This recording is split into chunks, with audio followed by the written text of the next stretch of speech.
What happens when the one person who seems to be your greatest ally is, in fact, your most meticulous enemy? When every compliment is a calculation, and every opportunity is a carefully laid trap. Welcome back, YNR spoiler family. In the high-stakes world of Genoa City, a new story is unfolding, one not of loud confrontations, but of silent, psychological warfare. Young and the Restless spoilers reveal that Kane's manipulations are about to expose the true face of Phyllis Summers. But behind his back, a different game is afoot. This isn't a story of jealousy, it's a masterclass in risk management. And for Phyllis, the very strengths she prides herself on, her genius, her intuition, her drive, are about to become her greatest vulnerabilities. The mechanism has been set in motion, and each tick hides a suffocatingly tight spring. The unseen web. The story between Kane and Phyllis begins like the smooth, precise movement of a high-end watch.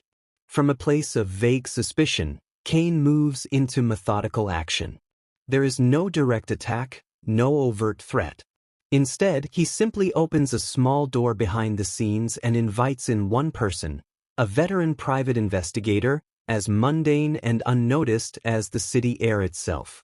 This investigator's mission is chillingly clear: to monitor Phyllis's every move. Not just where she goes, but where her eyes linger, how her fingers glide across a screen, the weighted silences in her midnight phone calls. A digital and physical surveillance net is cast, mapping her routines: the afternoon coffee shop, the low-traffic thinking route, the blind spot in the underground parking lot. For Kane, this is the ultimate risk assessment. In a game where congratulations often mask ambition and betrayal, he cannot afford to be surprised. But his true genius lies not in the watching, but in the psychological play that runs parallel to it. The architect of ego. While the detective builds a map of Phyllis's habits, Kane constructs a maze for her mind. He understands that the fastest way to control someone like Phyllis is not through command, but through the intoxicating fuel of honor and recognition. He doesn't give orders. Instead, he draws a complex, tantalizing problem. A tangled web of data, suspicious transactions between shell companies, a trail of information leaks. And then he positions Phyllis at the center. He uses subtle, provocative questions, planting seeds of thought like a psychologist. Only you can see this flaw. I trust your intuition. Phyllis, a woman whose history is scarred by being underestimated, feels the spark.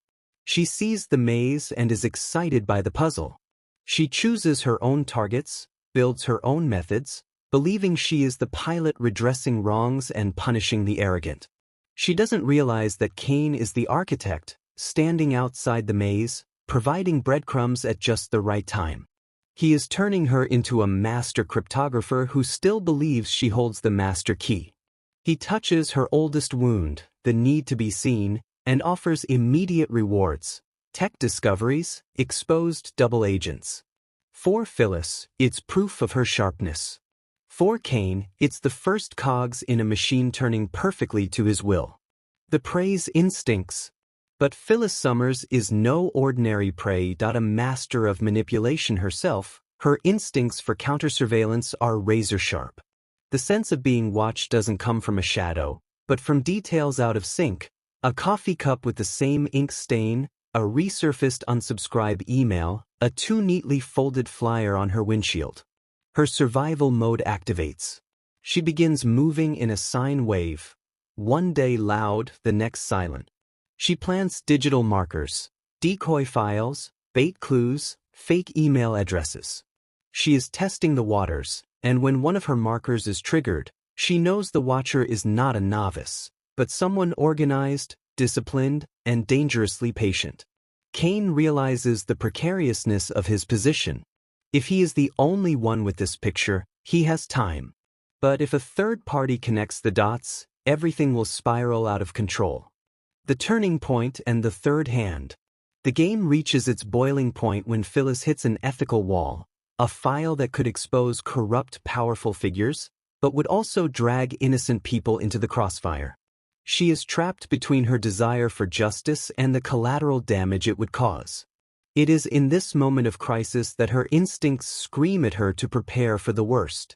She sets up a dead man switch, coded evidence files split into 3 parts, scheduled for automatic delivery, a distress email, a digital snapshot that would freeze the entire system in time. She is no longer just playing to win, she is playing to survive. Kane detects this shift immediately. A target building self-defense mechanisms is a target who feels a direct threat. He knows he must de-escalate before she detonates everything. He prepares for a meeting, a neutral, white-lit space to call a truce. But Genoa City rarely allows for simple endings. Just as they edge toward a tense resolution, a new variable emerges.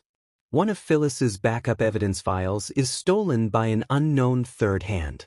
This shocking twist proves that someone else has been watching them both, using their conflict as a smokescreen. The mirrored room. Suddenly, the chessboard is shattered. Phyllis is no longer just afraid of Kane, and Kane can no longer just manage Phyllis. They are forced to face a terrifying reality. A larger, unseen network is drawing their map, pushing them toward mutual destruction. Kane's offer of a temporary alliance suddenly transforms from a strategy into a necessity. It is the color of a life jacket in a stormy sea. But the cost is immense. For Phyllis to accept, she must hand over part of her decryption key, allowing Kane to see into her most protected secrets. If she refuses, she faces 2 predators instead of 1. The lesson becomes brutally clear. In Genoa City, surveillance is more than just looking. It is the art of forcing your opponent to reveal themselves. Phyllis is sharp enough to see traps, but the most dangerous trap is the one that makes you believe you can outsmart everyone. Kane is calm enough to control the rhythm, but the most dangerous rhythm is the one imposed by a variable he never chose. They now stand in a room with mirrors on all 4 sides. Every move is reflected, amplified, and turned back on itself. The story doesn't end with a handshake or an indictment, but with a calm before the storm. Who is the third player in this dangerous game? Will Phyllis and Kane be forced into an uneasy alliance to survive? And when the dust settles, who will be the setter, and who will be the pawn? One thing is certain. In a world where secrecy is currency and trust is a luxury, the winner is not the one who attacks best, but the one who knows when to stop at the edge, and dares to look for the third person smiling in the mirror. Subscribe to our channel and hit the bell icon and Facebook page follow so you never miss a spoiler. Until next time.